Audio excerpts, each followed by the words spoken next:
叫它这个快键按一下，然后我再呢叫它用清零键按个3秒，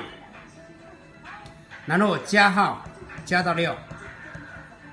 然后慢键按一下，按一下加到6，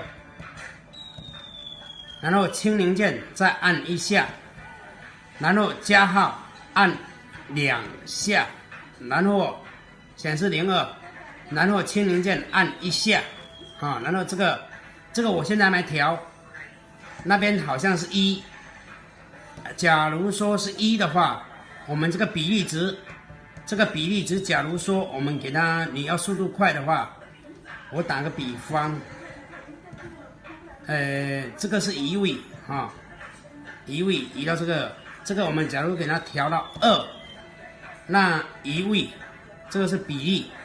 一个比例移位，然后这一个给它调成2，这个是9，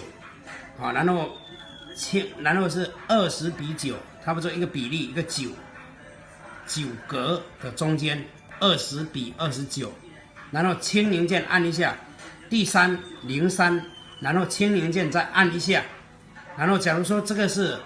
26，刚才我们那一个是20跟29，对不对？